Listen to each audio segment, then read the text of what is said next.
Fellow South Africans watching at home, all MK commanders, cadres, and ground forces, I salute you. I rise today on behalf of Umkhonto weSizwe Party, the true voice of the oppressed, the forgotten, and the betrayed. Today we stand here not to decorate this chamber with empty words, but to deliver a clear message of defiance and truth. We stand in absolute rejection of vote number 1 on the presidency and the National Assembly budget. This is so because we refuse to fund lies, hypocrisy, and a failed dream. We are living in a country where the price of bread decides whether a child eats or goes to bed hungry. A country where mothers pray not for rain, but for electricity so that they can cook a simple meal. We live in a South Africa where hope is more expensive than petrol, and dreams are as empty as the dry taps in our townships and villages. Mr. Ramaphosa, the presidency we debate today is not the house of the people. It has become a fortress of a conflicted and compromised president, a president broken beyond repair, leading a nation shattered by broken promises and shattered lives.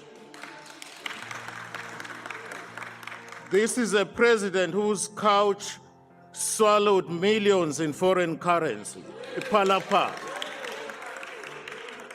While desperate South Africans trying to survive by selling food on street corners are harassed, chased, and arrested by police, you, Mr. Ramaphosa, hide dollars like a hustler stashing stolen goods under a mattress. Honourable Hlophe, please take your seat. There is a point of order. Honourable Skhosana, what is your point of order? Yeah, thank you very much, Honorable Deputy Speaker. I'm rising on Rule 84. The leader of the MKP here says the president is broken beyond repair. I don't think that is parliamentary in reference to the president. Honourable Skhosana, honourable members, please allow me to rule. Honourable Skhosana, that is a matter of argument. It is not a point of order. Honourable Hlophe, please proceed. Thank you, Madam Speaker. And today, we are asked to fund this office, to rubber stamp this betrayal. Never, never. Mr. Ramaphosa, you claim to fight corruption, yet you are the living, breathing embodiment of corruption itself. Under your watch, South Africa has become a land of commissions of inquiry without convictions. Endless talk shops designed to pacify the public while looting continues. We talk of a conflicted president. Honourable Hlophe, please take your seat. Honourable member, what is your point of order? No, I'm rising on Rule 85, Deputy Speaker. The speaker on the podium intimates that the president hid stolen goods under his couch. Are discussing a special. I would like you to rule on this matter. Honourable members, I will refer to the unrevised Hansard and come back with a ruling on that matter. But I also, honourable members, I do want to caution you as well on both sides of the House. Honourable members, we are in a House where we allow debate, where we have freedom of speech and where we are allowed to voice our opinions. But if you do not agree, that does not mean that you have to rise on a point of order every time you don't agree with it. And it goes for both sides of the House. So, honourable members, please refrain from spurious points of order. Honourable Hlophe, please proceed. Thank you, Madam Deputy Speaker. We talk of a conflicted president. General Mkhwana is in a revelation that should shake the foundations of this parliament, expose the police expose that the police are captured by criminal syndicates. SAPS is no longer a shield for the innocent. It has become a rented army protecting drug lords and criminal enterprises. But let us be clear, there are good men and women in SAPS, brave officers who protect our communities with integrity. These honest officers are being tarnished by a few rotten apples at the top. Recently, the head of crime intelligence and other senior officials were arrested, a sign of deep instability at the highest levels. Some even argue they were targeted for doing their jobs too well, which makes this arrest even more alarming and remarkable. The MK party stands firmly with General Mkhwanazi and all other government officials who stand for peace, justice, and the rule of law. We support those who expose the rot, no matter how high it goes. Mr. Ramaphosa, you speak of fighting corruption, yet you place your own Minister of Police on special leave instead of expelling him from the cabinet, as you recently did with regard to the DA Deputy Minister. Other ANC ministers who have damning allegations leveled against them are simply moved to different portfolios. This inconsistency reeks of selective morality. It shows that protecting your faction is more important to you than protecting the people of this country. Point of order. The late Chris once warned, I quote, "What I fear is that the liberators would emerge as elitists who will drive around in Mercedes-Benzes and use the resources of this country to live in palaces and to gather riches," close quote. Under your leadership, Mr. Ramaphosa, this fear has become our daily reality. We talk of a broken country. Empty vessels make more noise. We talk from a broken country. ESCOM is broken. Transnet is broken. Prasta rusted and dead. SAA looted into a carcass. Denel a ghost of his former self. Municipalities bankrupt and drowning in sewer. While the people cry for service delivery, Mr. Ramaphosa's government delivers only excuses and consultants' invoices. The so-called government of national unity is nothing but a government of national convenience, a marriage of political opportunists who cannot agree on basic bread and butter issues, but unite to protect their seats and their stomachs. The DA and the ANC, under your leadership, now sleep in the same bed, under the same blanket of white monopoly capital. The same DA once spat on the Freedom Charter. It now shares cabinet space and dinner tables with your ANC. You call it unity, we call it treachery. Now we hear of your so-called national dialogue. Let me tell the people of South Africa what it really is. It's not a dialogue for the nation. It is an ANC election campaign funded by the taxpayers' money. Mr. Ramaphosa, you lead today a broken ANC, a party with the lowest membership in decades, a party that has lost key metros, a party that has become a mere shadow of its once proud self. Branches are non-existent, communities are leaderless, and the people have lost faith in you. But let us be clear. Let us be clear, this is not an accident. Your handlers and puppet masters behind the scenes planned this betrayal all along. They are using you to destroy the ANC from within. Honourable and to Hlophe, hand please this. take your seat. There is a point of order. Honourable DM, what is your point of order? Thank you, Honorable Speaker. Honorable Speaker, I was wondering if plagiarism is allowed here in the House because that's a photocopy of a speech of Honorable my man. Honourable Thank you. Dean, that is not a point of order. Honourable Hlophe, please proceed. Honourable Hlophe, please proceed. Thank you very much. They are using you to destroy the ANC from within and to hand this country back into the hands of the former oppressor. The future of the black child is at stake here. As MK, we say, we will not allow the soul of this country to be auctioned off to big businesses and colonial masters. We will defend that black child in the rural village, in the dusty township, in the overcrowded classroom. We will fight so that no child must choose between hunger and education, between dignity and survival. Our communities feel it every day. I met a gogo in Wembezi last month who recollects that she fetches water from a dish because the taps have been dry since October last year. In Soweto, a young mother told me that she uses paraffin because load shedding has destroyed her small catering business. The late President de Klerk once said, and I quote, "If Cyril Ramaphosa takes over and keeps his promises, things will be better," close quote. Indeed, you have taken over and you have kept your promises.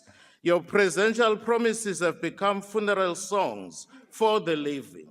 South Africans don't want televised apologies. South Africans want jobs, water, electricity, safety, land, and dignity. They want a president who feels their pain, not one who hides behind bulletproof glass and photo ops. Honourable Hlophe, We please, talk of a please broken... take your seat. Thank you, I will. Honourable Member, what is your point of order? Honourable Speaker, I just wonder if Honourable Hlophe can take a question because he's Hlophe, speaking Honourable- about Honourable broken Member, Zuma, Honourable broken Member, Hlophe, broken Honourable Member, MKP. you know well that you Order, cannot order, order. do that. Honourable Hlophe, would you like to answer a question? The Honourable Member will not answer a question. Please proceed, Honourable Hlophe. Thank you very much.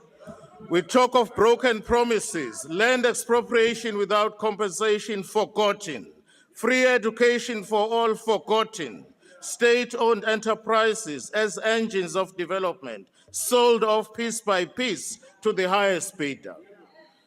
What we have today is a captured presidency, captured by big white business, captured by billionaires who dictate policy while the poor continue to starve.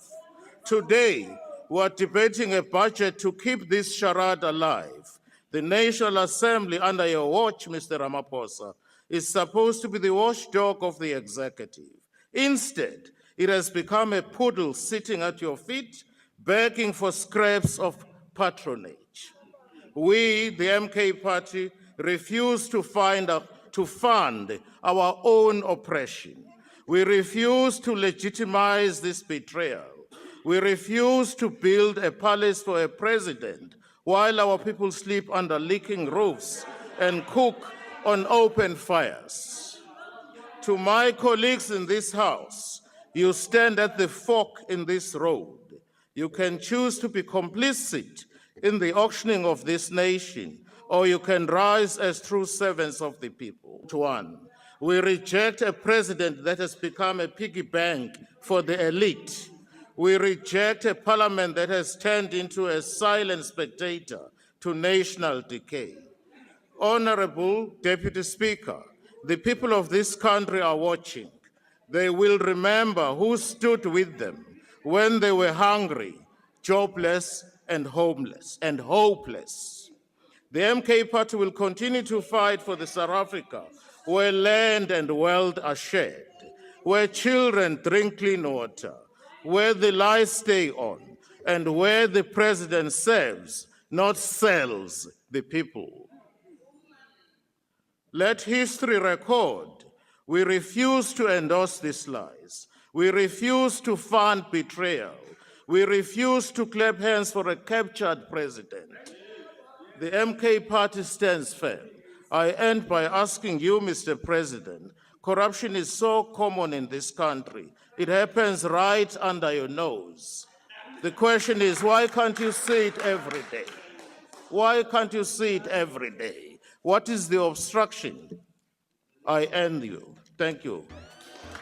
Hello guys, welcome back to my channel. If this is your first time here, make sure you hit that like button, subscribe, and turn on your post notifications, because over here, we don't sugarcoat. We break things down exactly how they are. Now, let's get straight into it. What we saw in that video was not just another day in Parliament. No, this was a moment. A showdown. And not between random MPs shouting across the floor. This was a direct, pointed, intense face-off between President Cyril Ramaphosa and former Judge John Hlophe, now a member of Parliament under the MK party. And let me tell you something, Hlophe did not come to play. He didn't come with respectability politics or tiptoe energy. That man came prepared, came loaded with documents, facts, and the kind of courtroom confidence that most politicians only dream of. The way he stared the president down, you could feel the tension through the screen. And Cyril? Let's be real. The president tried his usual calm, I am above this routine. But it wasn't landing. You could see him shifting in his seat, that nervous smile, that forced composure. It was giving a man under pressure. A man who wasn't expecting to be grilled like that, especially not publicly and on camera. Let's pause right there. Because this wasn't just an argument. This wasn't just a dramatic back and forth. This was one of the most important political accountability moments we've had in a long time. This was a former judge. Someone who understands the Constitution, the law, and the power dynamics, directly questioning the head of state about his actions, his silence, his leadership, and his integrity. And the questions weren't just spicy, they were surgical. Why did you stay silent on crucial issues? Why were you absent when the country needed direction? What did you do about allegations and sworn statements implicating powerful people? And the president's answers? Aish, they were slippery at best and hollow at worst. He kept using phrases like, "We are applying our minds and processes must unfold." Excuse me, Mr. President, but how long must the people wait for these so-called processes? South Africans are not fools. We've been hearing the same spin since the Zuma era. Let's wait for investigations, let the process unfold, we are addressing the matter. But here's the reality. The process never really unfolds, and the answers never really come. We're tired. And moments like this hearing are a clear example of why public trust in leadership is collapsing. Let's be honest. Ramaphosa built his image on being the anti-Zuma, the clean one, the calm one, the businessman with ethics. But what happens when the man who promised integrity starts looking just as vague, just as defensive, just as inaccessible as those he replaced? That's what Hlophe brought to light. And whether or not you like him, he did not lie. The questions were valid, the timing was right, and the execution, flawless. He held nothing back. He spoke with the confidence of someone who wasn't scared of the president, or the cameras, or the political backlash. And I respect that. But what makes this hearing even more iconic is that Hlophe wasn't doing it for clout. He came prepared. He brought documentation. He referenced timelines. He came with intent. That wasn't grandstanding. That was a performance of accountability that shook the entire room. Now let's look at how Cyril responded. You could see the walls closing in, the stuttering, the sudden coughs, the blank expressions, the moment where he literally paused and didn't know what to say.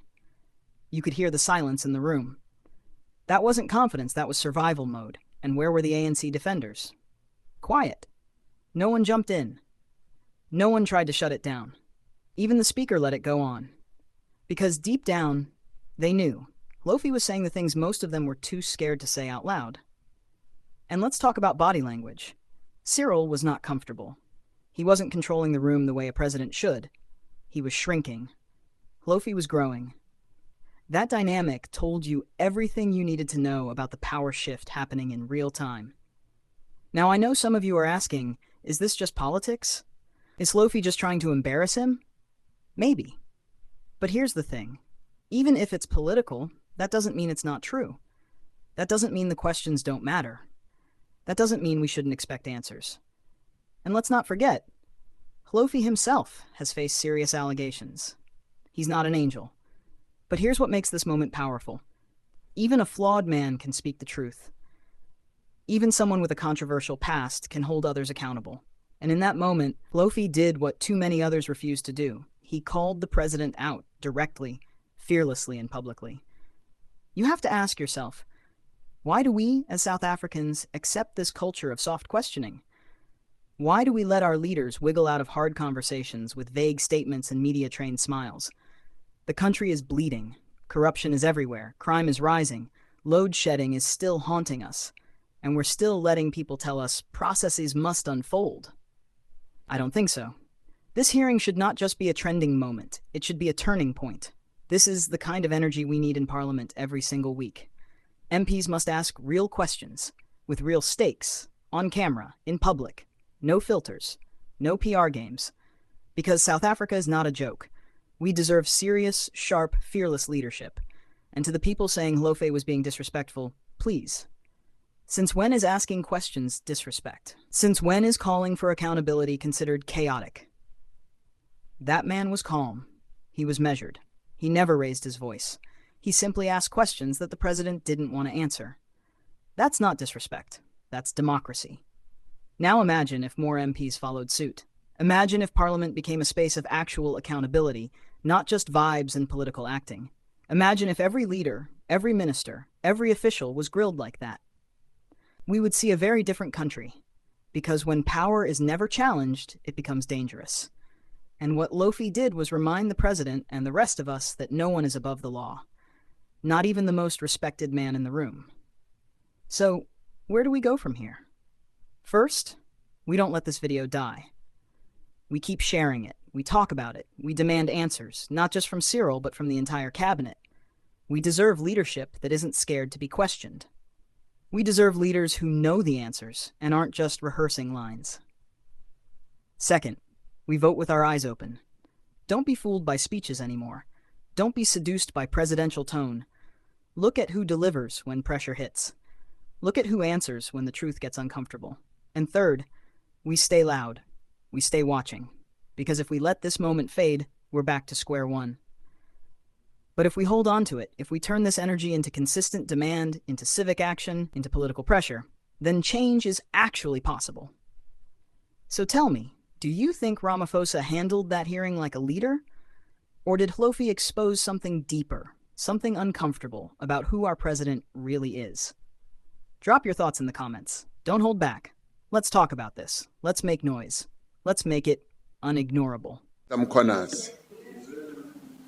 Lieutenant General Mkhwanazi alleged that the Minister of Police had interfered with sensitive police investigations and colluded with business people, including a murder accused, to disband the political killings task team based in KwaZulu-Natal. Now, these allegations are serious. They are also untested. It is therefore necessary that we establish the facts through an independent, credible, and thorough process so that we can ensure that there is accountability as well as safeguard public confidence in the police service. It is therefore strange that some people have voiced strong opposition to the establishment of this inquiry. Some have even said that I should take immediate punitive steps against Mr. Senzo Mchunu on the basis of untested allegations. Not only would this be unfair, but it would also create a very dangerous precedent. You just heard Ramaphosa saying it would be unfair to suspend Senzo Mchunu, the police minister. Right from the start, that's a defensive stance. He's framing the conversation around fairness before any facts are even laid out. This is a common political tactic. Claim fairness, position yourself as just and reasonable, then deflect real scrutiny. By using the word unfair, Ramaphosa appeals directly to emotions. It's a word designed to make people pause and think twice about supporting suspension without hearing the full story. It's a clever way to gain sympathy and reduce criticism without addressing the core issues. Listen closely to his tone, calm, measured, and soft-spoken. It's an effort to appear confident and in control, but the softness also reveals caution. He's trying to reassure while navigating a tricky situation. He's tiptoeing around the accusations instead of confronting them head-on. Notice how he avoids concrete answers. When asked why suspending Machunu would be unfair, he speaks in broad, non-committal terms. We need to consider all aspects. That's classic buffer language. Buying time, keeping options open, and avoiding commitment. To some, that sounds prudent. To others, it's evasion. What he's sidestepping is accountability. The public wants clarity. Why shouldn't Machunu be suspended? What about the allegations against him? Instead, Ramaphosa offers vague statements, without naming facts or evidence. It's frustration-inducing for anyone seeking transparency. Watch his body language. He shifts uncomfortably, avoids direct eye contact with questioners, and occasionally coughs or clears his throat. These are subtle signs of discomfort, signaling he's not fully at ease with the topic or the line of questioning. When pressed on who decides suspension and on what grounds, Ramaphosa relies heavily on trust in processes, trust in decision-makers. He says, "I trust that the right decisions will be made." Notice that he's delegating responsibility, refusing to take a firm position himself. It's a way to appear neutral, yet maintain influence behind the scenes. This tactic also subtly undermines public confidence. Instead of owning the issue, he shifts it to committees, internal processes, or even the public, creating a cloud of ambiguity. For voters, that can feel like a brush-off. He never apologizes or acknowledges any wrongdoing. The message isn't, "We're addressing a problem," it's, "Suspension would be unfair." That's a deflection away from responsibility and accountability. When asked about precedent, whether suspending a minister over such allegations would be standard, he dodges again, speaking conditionally. It depends on the situation. That lack of clarity leaves the door wide open for political interpretation, allowing the ANC to maintain internal cohesion without clear consequences. This pattern repeats throughout the interview, framing the discussion in terms of fairness, deflecting specifics, leaning on emotional appeals like trust and unity, and deferring decisions to others. It's carefully crafted to protect Machunu and the party's image. Politically, this is a sign of weakness. A minister under serious scrutiny should ideally be suspended while investigations proceed. Ramaphosa's resistance to suspension signals either a lack of will or fear of internal backlash. Either way, it shows a leader who is more interested in preserving party loyalty than upholding accountability. As the interview progresses, Ramaphosa attempts to regain control by shifting focus to the future. He talks about strengthening internal processes, ensuring fairness, and promoting unity. These statements sound good, but are so vague they mean very little. They're political platitudes, designed to soothe without committing to action. By the halfway mark, his voice shows signs of fatigue, shorter answers, less passion, a flat tone. This is crisis fatigue, revealing the pressure this issue has placed on him. He keeps repeating the same reassuring phrases, hoping to wear down his critics. Toward the end, the message becomes even softer. He emphasizes unity and healing within the ANC and the country. He calls for everyone to come together, but again, offers no concrete steps or timelines. It's a call for calm, but avoids accountability. This kind of soft messaging can placate some supporters, but it frustrates many South Africans demanding justice and integrity from their leaders, especially when the allegations against the police minister are serious and have national implications. The absence of a firm stance damages public trust. It makes it look like the leadership values internal politics over the rule of law and good governance. Ramaphosa's handling here reveals the balancing act within the ANC, maintaining loyalty to powerful figures like Machunu, while managing the rising demand for transparency and reform from the public and opposition.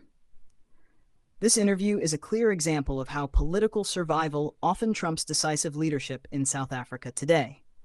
While Ramaphosa tries to present himself as a fair arbiter, the lack of concrete action or commitment undermines that image. He is walking a tightrope, trying not to alienate powerful allies while facing mounting public pressure. The stakes are high. The public is watching, and the calls for accountability won't fade away anytime soon. If the leadership fails to act decisively, it risks further erosion of trust in government institutions. This isn't just about one minister. It's about the integrity of the whole political system. Ramaphosa's reluctance to suspend Senzo Machunu raises fundamental questions. Does the ANC truly believe in accountability, Or is loyalty still the highest value? The answers to those questions will shape South Africa's political future. In closing, this video reveals more than just a defense of one man. It exposes a broader crisis in leadership, a crisis of accountability, transparency, and trust.